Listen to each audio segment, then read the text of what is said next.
You're listening to Beyond Wellness Radio, bringing you the cutting edge in health, nutrition, and sports performance. Stay up to date and listen anywhere, anytime on your computer, tablet, or smartphone by subscribing on iTunes. Catch your hosts, Dr. Justin Marchegiani and Barris Harvey, as they answer your burning health questions as well as interviews from world-renowned guest experts. For more Beyond Wellness Radio, go to beyondwellnessradio.com. All right, thank you guys for tuning in to another episode of Beyond Wellness Radio. Again, my name is Barris. I'm the host, and we have here Dr. Justin Marchegiani. How's it going today, Dr. Justin? Great, Barris. How are you doing today? I'm doing very well. Today, we're going to bring you guys something extra special. We wanted to make sure that we answered as many people's questions as possible, and we noticed that in a lot of forums, there's a lot of people coming to the forums looking for answers and not necessarily getting what they need. So we went ahead and wanted to start this thing up called Forum Dominator. So every once in a while, we're going to go ahead and just find some really in-depth questions at some really high-end, really good forums. And we're just going to go ahead and knock out a couple answers for you guys. So are you ready for this, Justin? I'm ready, Barris. Let's hit it. All right, sounds awesome. So our first question for today is going to be on vitamin K2 and K1. I'm going kind of backwards. I just already had that one pulled up. But according to, let's see, this guy, Metho Dickin, his question is titled Vitamin K1 and K2 questions. So if you're getting plenty of K2, do you still need some K1 to help with the clotting or something? Leafy greens don't do well in my gut is why I ask. What are the best sources of K2? If I do still need K1, what are some good sources that don't have the roughage of a salad? Where does MK7 come into play? So then he went ahead and had some sources on there. He put Chris Kresser's thing about vitamin K2. So yeah, you want to go ahead and take a shot of that? Yeah, so we have K1 and K2. If you follow the work of Weston Price, he essentially found vitamin K2 as the X factor. So there's a lot of hoopla about getting vitamin K2 through grass-fed butter sources, through high-quality animal meat, also livers and egg yolks.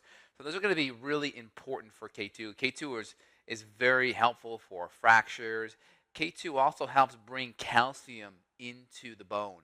So if you're starting to see issues with weakened teeth, weakened bone issues, a lot of people are putting focus on calcium, and it's really the vitamin K, especially the K2, the MK7, is really responsible for bringing that calcium into the bone.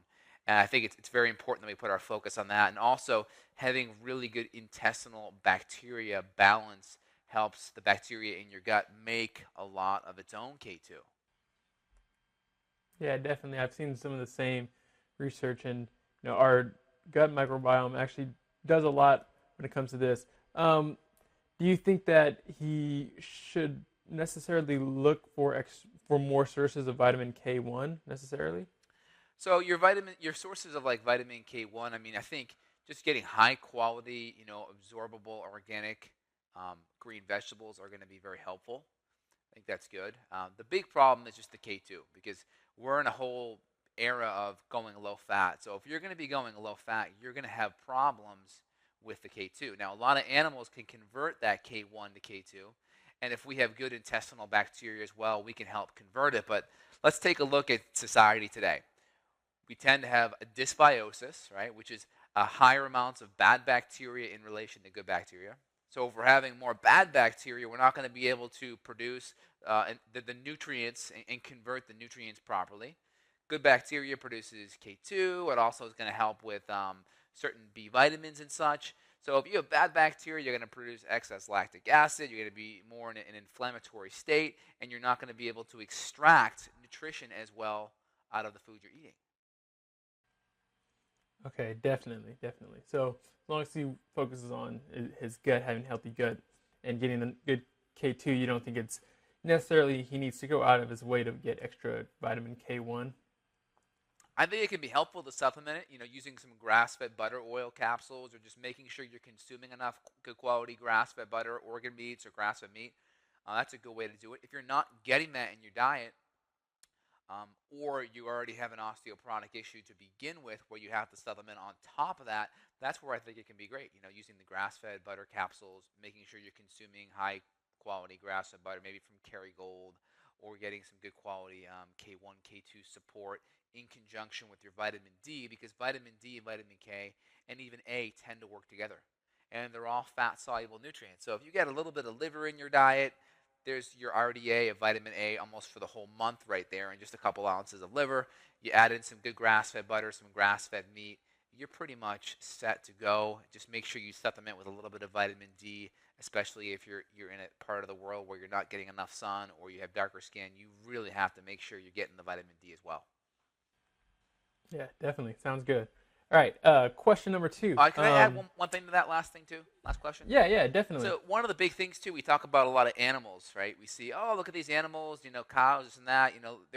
They just eat grass all day, and they're able to get enough, vitamin K2 just from eating plants.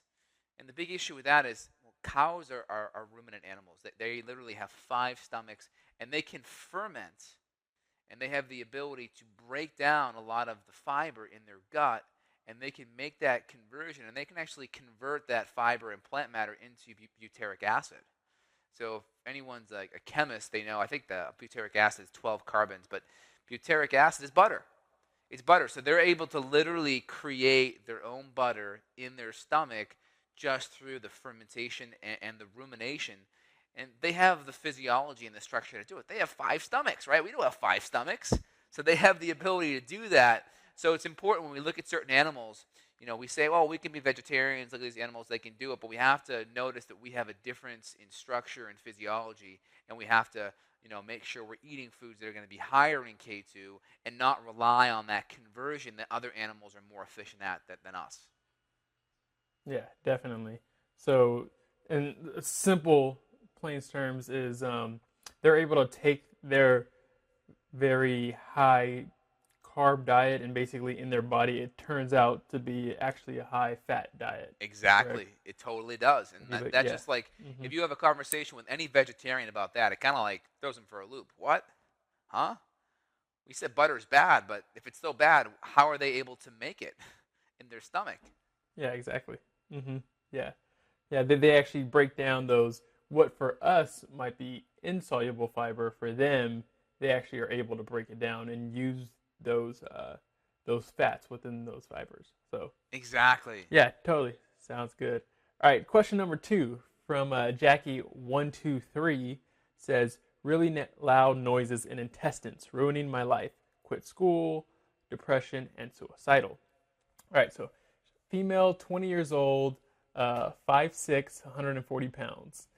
I don't know where to start. Basically, I've been struggling with these weird, embarrassing noises, bubbling, gurgling, popping, coming, and I assure from my intestines. I feel them in my lower abdomen and especially in my lower back, down there with a question mark. For the past 5 years, it has ruined me. 5 years ago, I stopped attending high school because of that. So that was about when she was 15. Thank God I graduated thanks to homeschooling. Let me skip through just a little bit.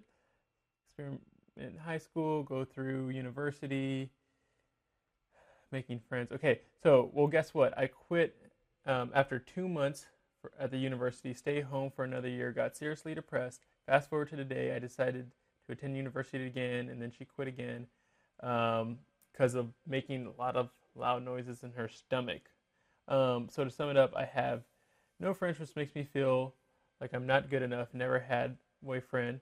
So could someone help me, and started to become suicidal, felt so bad. I'm pretty sure she's on a paleo diet because this is from a paleo forum. And the doctor said I'm making all this stuff up and just eat some big dinner. Yeah. So let's see. So I'm pretty sure she's on a paleo diet. What could be causing? I mean, I know this is hard. It's pretty vague, but what could be causing intestinal noises? Interesting question. So that can be a couple issues. So we're just kind of assuming that her diet's all taken care of. It's anti-inflammatory, nutrient-dense foods, low in toxins, cutting the grains and all the junk out. That's kind of like our Hmm. first assumption just as we go forward. Outside of Yeah. that, we have to look at, well, does she have the gastric juices, the enzymes, most importantly, the hydrochloric acid to break the protein and fats down? Right? If we have an issue where Hmm. foods aren't being broken down properly, what tends to happen is we have extra putrefaction, rancidification, and fermentation of the foods inside of her tummy. So, Hmm. putrefaction means fats rotting inside of your tummy. Fermentation means literally carbohydrates literally being fermented up into alcohols inside the tummy, and then also putrefaction, or essentially the proteins rotting in the stomach as well. And we get all kinds of acids and different compounds and even toxins that will happen, that will occur from just foods not being broken down properly. So first thing first is there enough stomach acid and enzymes on board to help make sure the food's breaking down? We know if you're in a Hmm. stressed out state or if the sympathetic nervous system is activated, that's the fight or flight nervous system, that Hmm. all of the blood and the fluids tend to get shunted towards the extremities so we can run, so we can fight, and so we can get away from our enemy, whatever stressor is in our life. Now, instead of having, a bear that we have to run from, we have deadlines and we have stressors and we have, school and work and careers and we have blood sugar issues and maybe infections and dysbiosis issues that can create that fight or flight state. So that can shut off our digestion because all that blood's towards the extremities and not in the intestines where it needs to be to help break Hmm. down, utilize, assimilate, and absorb. So, one, making sure the digestive support's on board, and then two, making sure there are no infections. If we have infections or Hmm. dysbiosis means a high amount of bad bacteria in relation to good bacteria. We could be poisoning ourselves just through the toxins that a lot of these infections give off. And also, if we have an infection, they're also going to be stealing the nutrition from us and creating that fight or flight state and decreasing gastric juices even more. I know, for instance, an H. pylori infection will shut down stomach acid, will neutralize stomach Hmm. acid in a great majority of people through the extra production of an enzyme called urease, which increases the pH of the stomach, pulling it away from an acidic pH, so then you can't break down foods as efficiently and they sit in your stomach and rot and create all these problems. Hmm. Yeah, definitely. I would definitely, if I was her, um, go get checked up, maybe get a lab, see what's going on in her gut, um, especially test for any parasites, any kind of pathogens. Another thing is like, at least in the meanwhile, maybe look up some good resources and find I mean, something if you enjoy to cook, look up some uh, autoimmune paleo recipes and start cooking with that. You want to really watch out for, little creepy things that might seem healthy but might be negatively affecting you. So any kind of nightshades or FODMAPs. I mean, the girl, she could even be just malabsorbing fructose. Like she might be eating fruit thinking it's healthy, but not being able to break it down correctly. Just like you said, it could just be an infection, or her gut might have some dysbiosis. So definitely, maybe running some tests might be beneficial, and really going pretty simple on her diet in the meantime.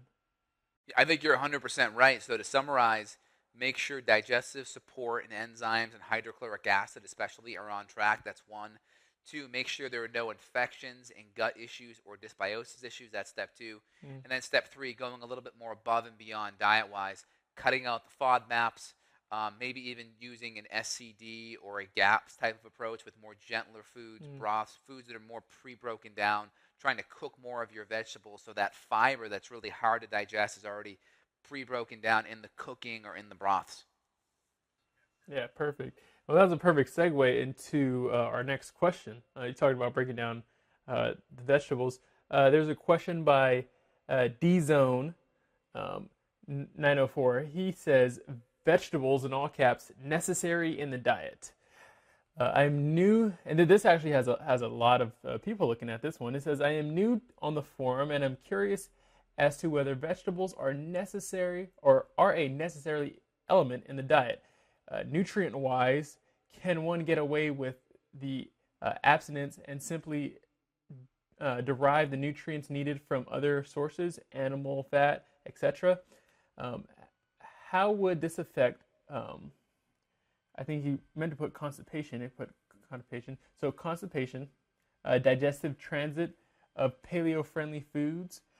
How would constipation be avoided without taking the fiber supplements, for example? Anyone out there feel the need to verify the science for vegetables? What's substances, if there are any exclusive to vegetables, that can't be derived from the paleo-friendly foods? Let's see. Any feedback is great. So he's just looking a way to be a time-efficient diet. I guess he doesn't want to spend too much money because he's an athlete. So he's wondering, does he really need vegetables? I guess because he doesn't want to buy pesticide-laden vegetables. So yeah, take that one. All right, really interesting question there. So one, the first thing I would say is, what's this person's ethnicity? So we always want to look back at cultures and say, what cultures have subsisted on virtually no vegetables? So the two cultures that come to mind for me would be the Maasai tribe in Africa that primarily evolved just off of grass-fed milk and literally cow's blood. And then the next ancestry tribe I would say would be the Inuit, that 95% blubber and fat and organ meat. So I'd want to see where his genetics were. If he was someone that maybe was European descent, Irish, Italian, Austrian, German, or maybe just a dark color skin, more of a Pacific Islander, I would say that may not be the best thing just from an evolutionary perspective. If, let's say, he came down here from Antarctica, if you will, and maybe was an ex-Inuit, I think that may be a good idea just from an evolutionary perspective. I think it is possible to get your nutrients, though, from meat if you're choosing high-quality organ meats where the animals are super, high-quality fed in terms of grass-fed, if they're cows, or eating, really good quality foods that are biologically appropriate. I think that can be helpful. You definitely want to get the organ meats in there because you're not quite getting all of the nutrition just from the muscle meat. Organ meats would be helpful, as well as really good quality grass-fed butter, coconut oils, lots of fat-soluble vitamins and such. I think it is possible. I think most people, though, evolve from an area where there's going to be some level of carbohydrate. And I think if you're choosing vegetables, they're a better choice than fruit, especially because they contain almost all of the same amount of nutrients. Maybe some fruit have more vitamin C than others in vegetable land, but you're still getting a ton of the nutrition without any of the sugar. So I think if you're going to do the vegetable side of the thing, if you're trying to save money, the best way would be doing the frozen vegetables. Go to Whole Foods or a grocery store, get the ones that are flash frozen, so then you still have the nutrients intact. A lot of the vegetables that are fresh, it's a great idea, but they tend to go bad within 2 or 3 days of buying it, and a lot of times they've been on the shelf for 3 or 4 days already, so you're buying something that's already 4 or 5 days old by the time you use it, where a lot of times if things are frozen, they're frozen that day. So it kind of locks in that freshness a little bit. So I tend to buy only fresh things that I'm going to use within about 48 hours. Never something that I'm going to use like 5 or 7 days later. And I'll just stock my freezer up with kale and with frozen broccoli, all organic, all high quality. That way I can get to it without it going bad. And then I can just buy the fresh stuff that I'm going to use within that 2 or 3 day window. But getting back to his question, I think it is possible. I'd want him to take a look at kind of where his ancestors evolved. If they didn't evolve from the couple of different areas that I mentioned, I think adding some vegetables would be helpful just because of the nutrition, just because of the extra fiber, and there's some nutrients you get from vegetables that you don't quite see in meat, especially with some of these bioflavonoids, indole-3 carbinol, diindole methane, all of these anti-cancer type of compounds can be helpful. Yeah, definitely. I think that was a great answer. My point on it is I think that you can go without vegetables in your diet, but is it optimal? That's probably, I guess, where the question might be laid out. And like you said, there's kind of like that genetic, the metabolic typing, like, well, if it works with your body, then possibly. And then, of course, it seems that it'd be a better idea to include vegetables if you can, like you said, maybe buying in bulk, buying frozen to make it more affordable. But the big thing to me is a lot of the meats are food for me, and the vegetables are going to be, where the more the carbohydrates and fiber are. That's food for your gut bacteria. So I think that's where we can get to, like, it might not necessarily be necessary because you can probably survive just off of animal meats, but you might be better off in trying to look for the best diet, adding in some of these foods. Absolutely.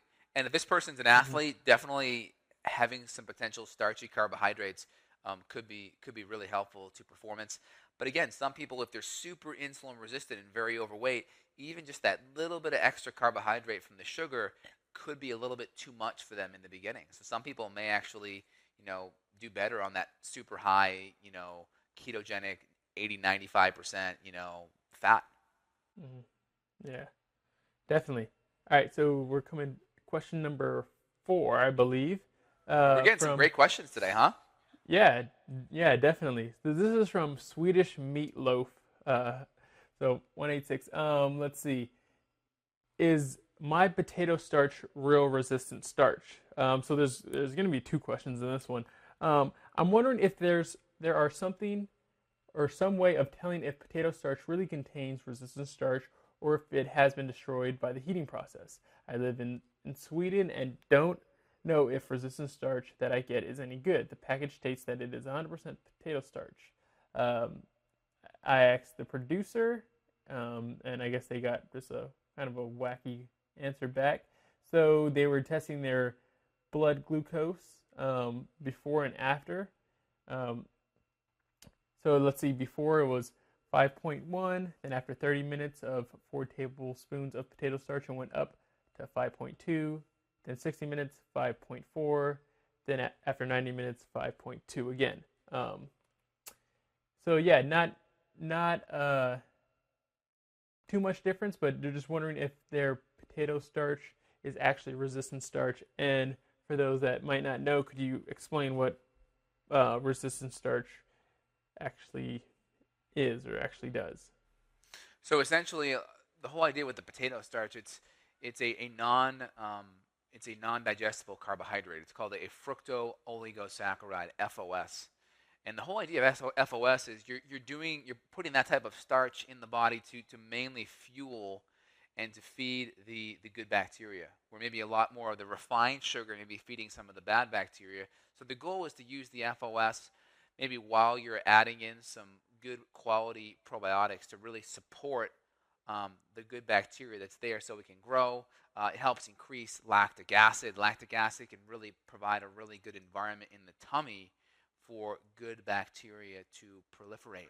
So, for instance, a lot of times with female issues, we'll see an alkaline pH form in the urinary tract, and that tends to allow bad bacteria to proliferate, such as E. coli or um, a bacteria called Gardnerella, which these are bacteria that commonly will cause vaginosis, bacterial vaginosis, or BV, or they can even allow yeast and such to proliferate and cause yeast infections in the vaginal tract. So the whole idea is really to fuel and to feed the good bacteria. The good bacteria then produce certain nutrients and acids that help keep the rest of the mucosal membrane tracts in the body in an environment that's more hospitable for a good bacteria to grow, and then make the environment more difficult for the bad stuff to grow. Okay, cool. Is there any way for them to tell if their product is resistant starch or is all potato starch resistant starch? Well, I mean, I'm looking at a study right here from the Journal of Applied Microbiology just 10 years ago, and they're talking about raw potato starch and short chain fructo oligosaccharides, how they have an effect on the intestinal microbiota in the way that we talked about, where it increases some of the acid compounds that come from the bacteria. It really just comes down to you get what you pay for. Choose a high quality company that double checks and independently tests a lot of what they're doing and has a good reputation in the community. So it really would be dependent upon where she's buying it from, and just make sure it's a company that has a good reputation. Yeah, definitely. Sounds good. All right, so next question is from Natine123. Hope I'm saying that right. It says overeating and gaining back menstrual cycle. 16 years old, 5'5.5", 14% body fat. Used to have eating disorder issues. Never quit eating, but lacked calorie-dense food. Was at 93 pounds. I have since gained weight, and I am at 110 pounds, so almost 20 pounds. I have educated myself on proper nutrition and want a career in it. I cook all my food and healthy at home, but how can I help others when I am still sick? I haven't had my period in 3 to 4 years, and before that, I was fine for years. I lost it when I started having eating problems. The gyno says all my blood work looked good. I just needed to gain more weight. This scares me to death because it was hard enough for me to gain weight up to where I am now. I did it naturally because I believe in whole foods opposed to pills and supplements. I am scared I will never quit gaining weight and lose control. Uh, I used to be awful at overeating healthy foods. I could eat a whole pound of beans at a time. I have improved, but often still feel like I have eaten way too much. I try to be mindful when I'm eating. I just think my body might be recovering, still trying to heal. This is a long question. Do you think this is overeating? I naturally eat a lot, but is it okay to become because of my age and activity? Also, I need advice on how to regain my menstrual cycle. I also want to gain muscle, not fat. That is my goal. And then she put a brief thing about like her meal plan. So breakfast / post workout. So she must work out in the morning. Roasted carrot, 4 ounces of sweet potato, some lettuce, 2 strips of organic turkey bacon. Lunch, roasted carrots again, 2 boiled eggs. Dinner, a tablespoon of mayo, large roasted chicken breast, 4 to 5 cups of coconut oil sauteed veggies. Then snack and dessert is like a frozen banana, 2 tablespoons of almond butter, and 2/3 pan of a healthy brownie made from squash, honey, nuts, coconut flour, flax seeds, cocoa powder. All right, there's a long question. All right. I have like notes about it, but yeah, if you want to take that down, I'm pretty sure there's a couple points that you could make off of that. So And go for and it. did I hear properly that she's recovering from an eating disorder? Yes. Did she She said specify what it eating was? disorder. Was it a bulimia thing or was it an anorexia thing? She didn't, but she said that she never quit eating, but that she just lacked calories. And honestly, it still seems like she's not eating that much. It just seems, like 2 strips of turkey bacon, and then like lunch is 2 boiled eggs. So I think it was just she just wasn't really eating that much. Probably just scared to gain weight because she was at 93 pounds. One thing that does sound kind of weird to me. I think she is current. She said the weight that she was, but I think the initial thing was what she was saying she currently is, and it seems like she's 16, and then she said she lost her period about 3 to 4 years ago. So early bloomer, and seems to be a early bloomer, had and is at 14% body fat as well, and she's a female. So, and she says she wants to gain muscle and really active. Okay. So just to kind of put it out there, because I heard the word eating disorder, so that's really important. And this may not be the case for this individual, but I'm just going to put it out there because it's more than likely a case for most people that have these issues, that have an eating disorder, and it's good for them to hear it. But anytime I see or I hear the word eating disorder or I see anorexia or a bulimic type of symptoms, just to recap, anorexia is essentially starvation. Bulimia is the eating of food, binging, eating a lot of food or bad food, and then purging it up and throwing it up in the toilet afterwards. So those are 2 different types of eating disorders. Typically, anytime I see one of those, we want to look at the emotional type of mental health that's going on. I always want to look at, are there overbearing, controlling parents, abusive relationships, sexual abuse, relationships with a boyfriend that are overbearing, controlling, or even sexual abuse as well. So we want to look at that to make sure there's no underlying emotional drivers there, because you can get someone to change their diet, but a lot of times that subconscious programming that's running in the background from the abuse or from the extra control, it sabotages the person moving forward, and they tend to go back towards those bad habits. So we want to make sure sexual abuse issues, control issues, emotional abuse issues, those are 100% addressed and under control before we move forward. And I have some people that I work with that really provide good service to my patients regarding that stuff. But I'm just really trained on how to spot it and how to at least get them moving in the right direction. So that would be the first thing. Outside of that, the next thing is getting the mindset right.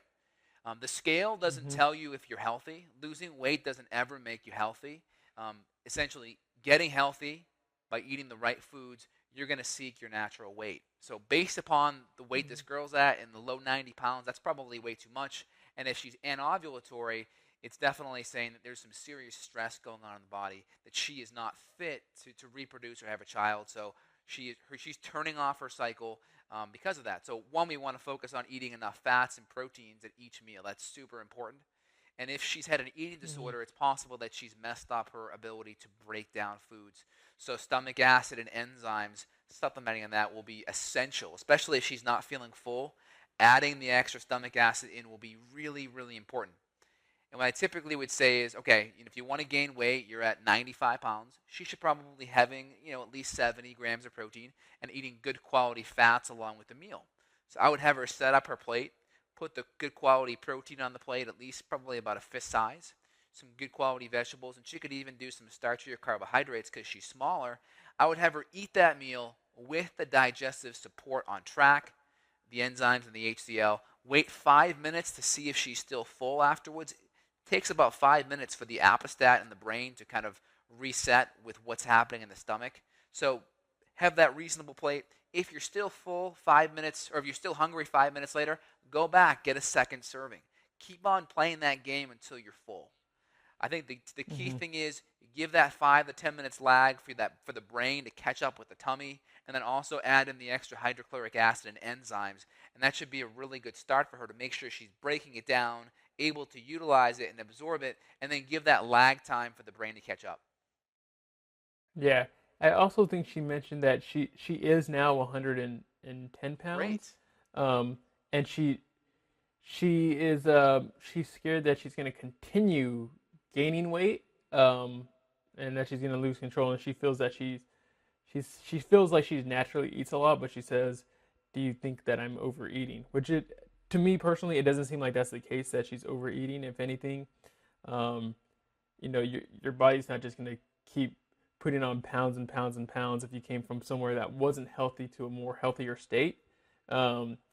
If that was true, many athletes would love that fact, because then they could put muscle on super duper easy. So I think that she's like you mentioned, as long as she's making sure she's getting enough protein and fats, because that's what's going to control the hormones and getting the good digestive enzymes. And then it seems like she's working out in the morning, because she puts breakfast / post workout. So I'm just thinking, like, she has the sweet potatoes, but it says 2 strips of organic turkey bacon. It seems like maybe, especially with women, I find that they do better with more protein in the morning, whereas I think men are more able to, if they choose to do some more intermittent fasting. So if you want to go over that and take a shot at that as well. Yeah, I think the next step would be to look at and to measure her thyroid, adrenal, and female hormone physiology.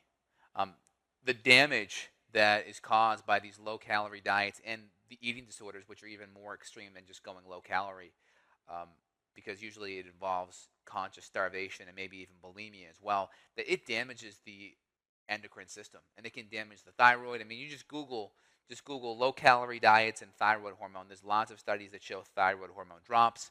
The adrenals have to then pick up the slack. The female hormones really hit the tank. And if she's not having a period, that's perfect evidence to show that that's the case. So to get more specific, I would want to measure her thyroid, measure her adrenal, and measure her female hormones. And you'll probably find that her hormones are that of a 70 to 80-year-old female at this point. There's probably some serious damage there. And her focus needs to be on supporting the hormonal system and doing everything she needs to be doing diet and lifestyle-wise to heal. And focus on getting healthy and not upon the scale. Throw the scale out. Don't even look at the scale. And just focus on doing the right things to get healthy and making sure the exercise she's choosing, she feels better after the workout, as well as she feels like she could do the workout all over again. Because a lot of people with these issues tend to do excessive exercise, and it causes more hormonal damage on top of it as well. Yeah, you should feel energized after your exercise, not drained. Yeah, So if you're feeling drained and exhausted, then yeah, maybe either back off a little bit or maybe switch it up if you're doing too much exactly. of a cardio demanding exercise. Exactly. Yeah, sounds Well, I think that should help her. That awesome. gives her a pretty good, perspective there. We're kind of looking at the hormonal side of things and the emotional side of things, and kind of just giving her a couple strategies. So that should be really good as a starting point for her. Yeah, definitely sounds good. This is another popular question. This is by Sophie One. Is curing gastro paresis. Has anyone experienced gastro paresis? Um, Complete with extreme bloating and discomfort under the rib cage. If so, what have you found out that helps? I am currently embarking on a Whole30, basically a strict paleo kind of diet, to see if this makes a difference. But a few days in, it doesn't seem to help much.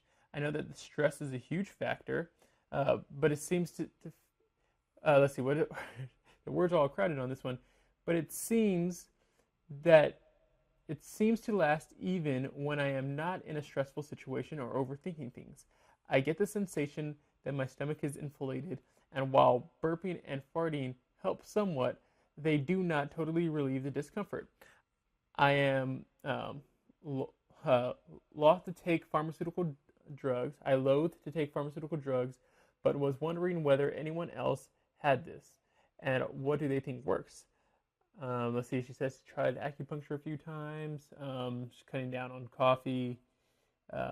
Let's see. But I find that generally I need it to have a bowel movement in the morning, although occasionally my nightly dose of magnesium is enough.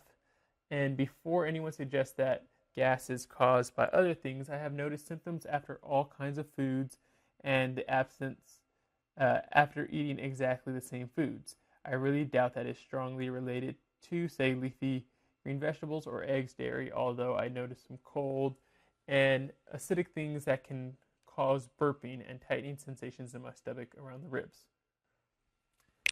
There you go. All right. So it sounds like her main issue is gastroparesis. Is that correct?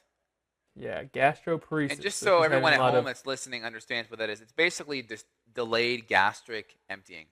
And typically, we start seeing maybe other symptoms that are caused by it. We start seeing maybe nausea, tummy pain, vomiting, heartburn, palpitations, abdominal bloating or distension. So we want to look at that, right? So anytime we see these issues or these fancy diagnostic terms, everyone's body responds to stress differently. For someone else, it could be GERD, right? For someone else, it could be ulcerative colitis or IBS, where IBS is just a diagnosis of exclusion. That means they've ruled out this, and then we're just going to give you the diagnosis IBS, which means we don't know what the heck it is. It could be Crohn's disease. It could be a whole bunch of different conditions. And the body responds to stress differently, and then we get these fancy diagnoses as if that's supposed to mean something. Because it doesn't give us a focus on how we're going to treat the person. Everyone kind of gets treated somewhat similar, right? So the first thing, we're going to cut out all the food allergens. Cut out the food allergens. Make sure there's nothing irritating. So you kind of already alluded to it. Some type of paleo autoimmune condition, or maybe even type of a GAPS or an SCD type of thing as well. Also making sure the digestive support's on track so they can actually break down their food. That's really important, because some of the stuff that's in the whole gastroparesis literature is damage to the vagal nerve. So the vagus nerve is what stimulates your body's ability to relax, to go into a parasympathetic state. All right, it's not the nerve that allows us to go to Vegas. It's the nerve that essentially allows us to relax and chill the heck out. So when we're in that parasympathetic state, blood goes into the stomach. Right? We need blood there because that's going to stimulate HCl. It's going to stimulate enzymes, bile production. It's going to stimulate pancreatic production, and that's going to help our foods break down. So if that nerve is damaged, or we're too much in that fight or flight state, food or blood flow is going to go away. So she mentions, well, I don't feel emotionally stressed, or I don't feel stressed. That's important to know, but that's only one stressor. She's probably talking about it from a place of She doesn't feel stressed. She's giving herself time to relax and to eat, which is good. But there may be some infections creating a firestorm in her gut that's stressful. It could be from a food allergen creating inflammation. It could be from just lack of ability to break down the food. It could be from dysbiosis or a fungal infection. So there may be stress that's hidden, right? So the chemical stressors are hidden. You may not be aware that there's a chemical stressor happening, and therefore you're like, well, emotionally I'm good, I'm fine, I'm relaxed, I'm eating, I'm not watching TV, I'm not reading and on the phone, I'm chilling out. So emotionally she may be good, but on the chemical side there could be hidden stressors that are creating just as much stress that if she's, driving in the car, talking on the phone, and eating at the same time. So I'd urge her to look deeper into the chemical stressors and get that addressed first. And I think you pretty much find a solution in there from just getting rid of the infections, food allergens, and supporting some HCl and some enzymes while in the process.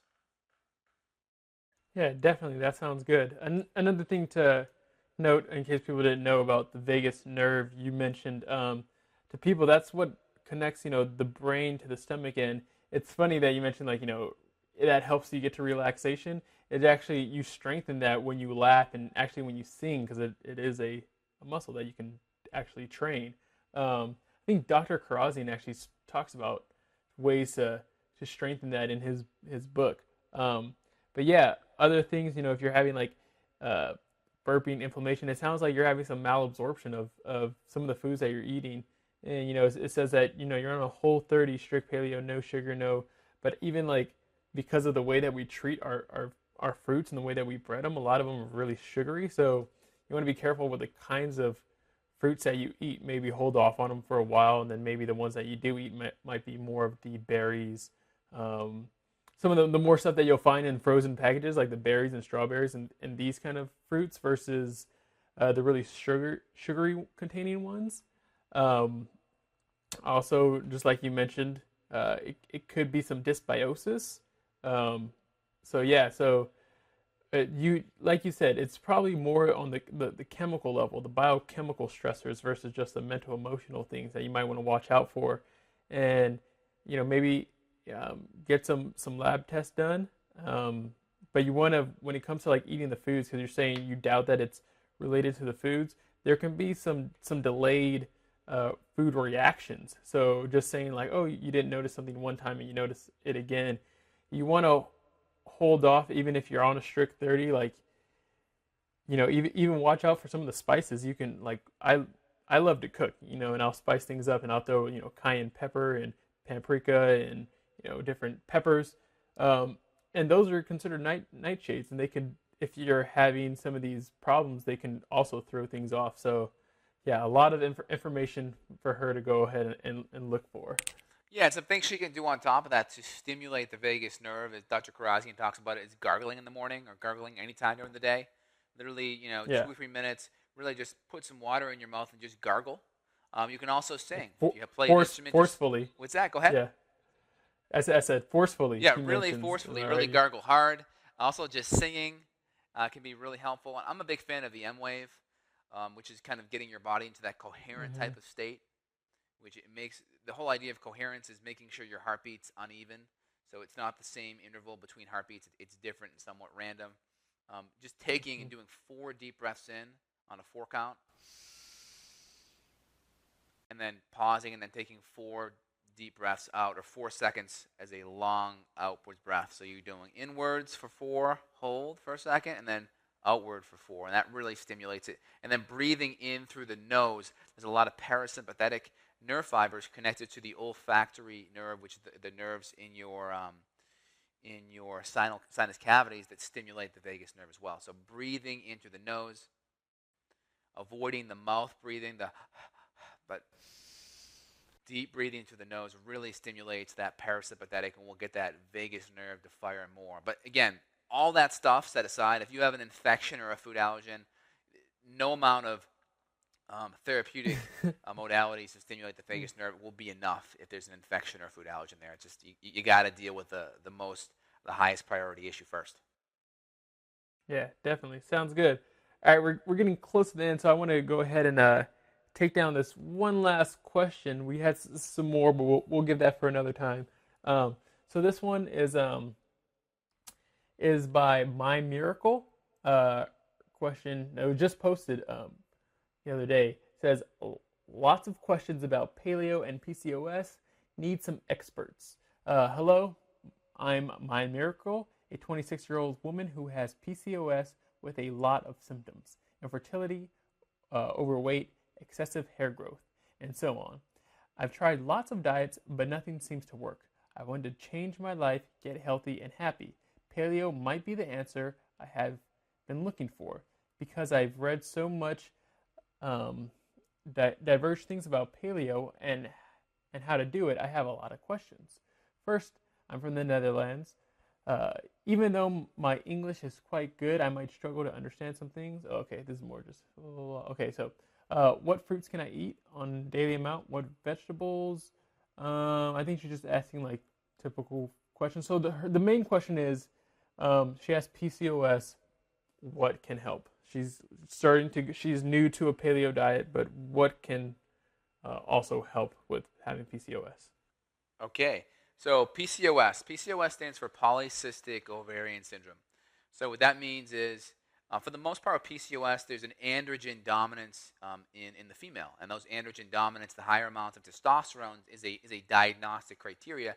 But the testosterone will literally dysregulate the woman's cycle, and then will create cysts to form in the ovaries. So typically you diagnose that with elevated testosterone on a blood test, or you'll do a transvaginal ultrasound and you'll see the cyst on an ultrasound screen.